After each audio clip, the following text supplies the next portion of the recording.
What's up guys, Matt here with another video on my 3.6 VR6 swapped GTI. So I posted my first video. I got a lot of positive feedback, which was really awesome to see. A lot of people love the car and want to see more info on it. So today we are actually going to be addressing one of the things that's been bothering me about this car since day one of the swap.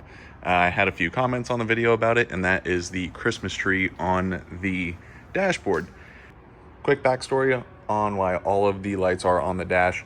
So this engine only ever came automatic out of the CC that it was in. The tuner at the time could not get the ECU to swap over to a manual file. So the ECU is still looking for a TCU, and that is why all of the faults are on the dash. So that leaves us with this lovely cold start here. But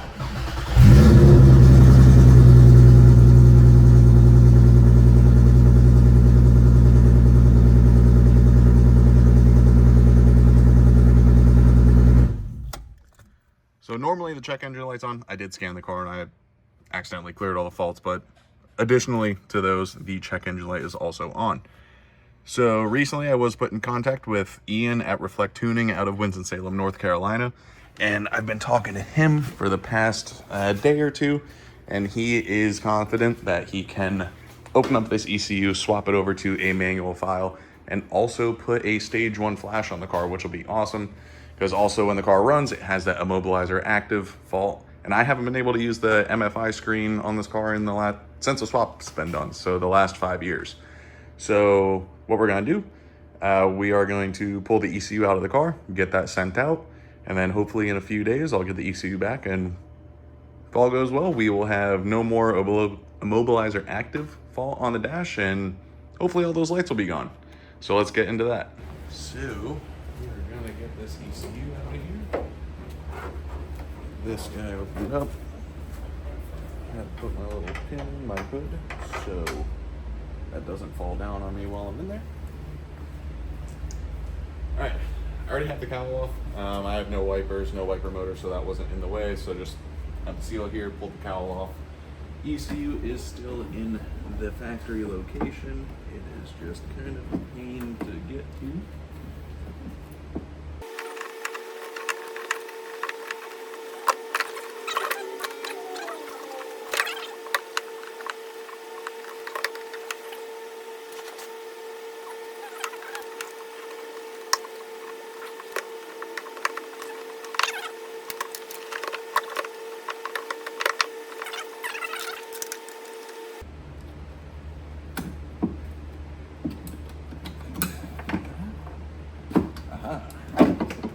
That's it.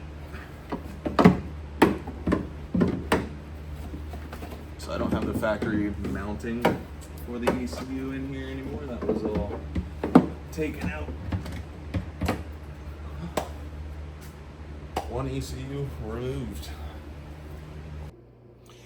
All right, so you join me over at my trusty workbench. So we have the ECU out of the car. This again was already immobilizer defeated by Fred up at United, which has worked great just to be able to have the car running and driving in the meantime. But now it's time to fix things and get the car tuned, get all the lights off the dash, and get it functioning as it should. So far my experience with Ian at Reflect Tuning has been pretty fucking awesome. So super easy to communicate with, responds pretty quickly. Answered every question that I need. Sent me this mail-in form. So basically, name, address, what the car that we're, what we're doing to it, ECU flash, immobilizer defeat, stage 1, stage 2, and then all of that. So I got to fill this out. He also asked for a current scan of the car. So I do have a full OBD11 scan of the car that I'm going to give to him for whatever he needs it for. But yeah, so I'm gonna go ahead and get this filled out, boxed up, and shipped out to him so we can get this thing running better than ever. All right, so we've got all of our info filled out, year, make, model, VIN number. Again, got my OBD11 long log here. Then filled out for ECU flash, immobilizer defeat. We spoke about it already, but This is already immobilizer defeated, but we do have that message on the dash, so he's gonna take a look at that as well. Other manual swap file, stage 1, and then payment info. Don't worry, there's nothing on here, just says paid via invoice. But again, let's go get this shipped out, and I'll see you guys when we get it back. All right, we got the ECU here, dropping off at FedEx. Now we wait. What is up, guys? It is about a week later, and I sent the ECU out to Reflect Tuning to get a stage 1 flash put on and also the manual swap file, and we finally have it back. Fun fact, this actually got delivered on Wednesday. It is now Saturday. I guess I need to check my mailbox more because this has been sitting in my mailbox for 3 days. Just got back from FL2K, was there for a good portion of the day. Got there around 8 a.m. this morning. It's about a 2.5 hour drive from my house. Just got back, so time to get this installed. So I'll set this up and hopefully everything goes well. All right, so we got our ECU back. Let's get this installed. Should be pretty quick if I remember how to put this back in properly.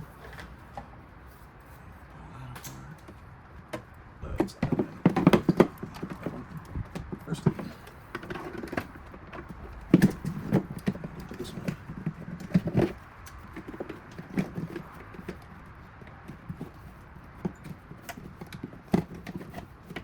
Okay. And again, my ECU kind of just sits in there. There's no security.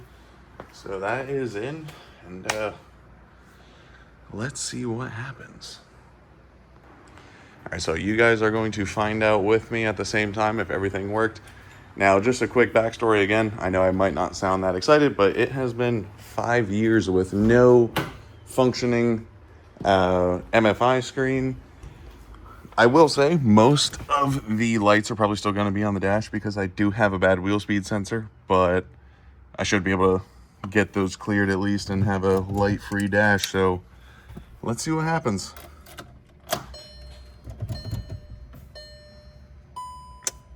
That's still on.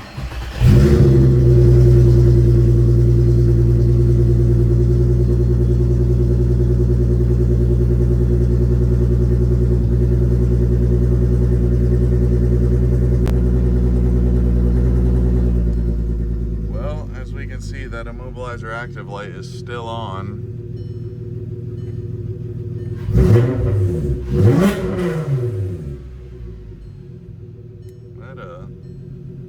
That response seems way faster.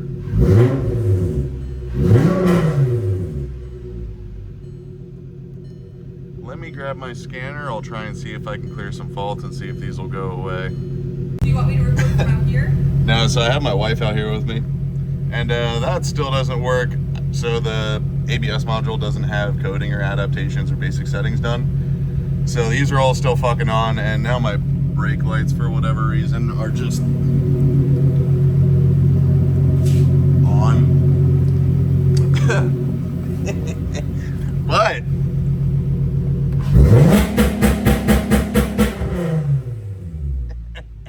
I got fucking launch control. Do you want me to record it? Nah, it's fine. It's loud enough. So that's cool. All right, guys, it's the next day. I spent last night doing some research trying to figure out how to get these lights off. Turns out, like I said yesterday, I just lost the basic setting for the pump for all the intake and release valves. So I just finished the one basic setting and our ABS light is gone. Obviously, I still have the check engine light, which keeps coming back for a evap sensor, bulb out light, but all we are left is with our little ABS guy and our airbag light, which we'll take care of. So hopefully I'll let the car cool down to perform the next basic setting because the engine has to be cold. And hopefully this side should be cleared up soon. All right, so we just got done with the hydraulic unit disconnecting valve basic setting, and now we have no more ABS lights on the dash. My cruise control works again. And then again, reverse lights are out, evap fault. This is for my seats because I have the wing backs, so they're not communicating with the pod system and the airbags. So I am going to fix that. And then it's just the EPC light and the immobilizer active. But we are making solid progress and I am fucking hyped.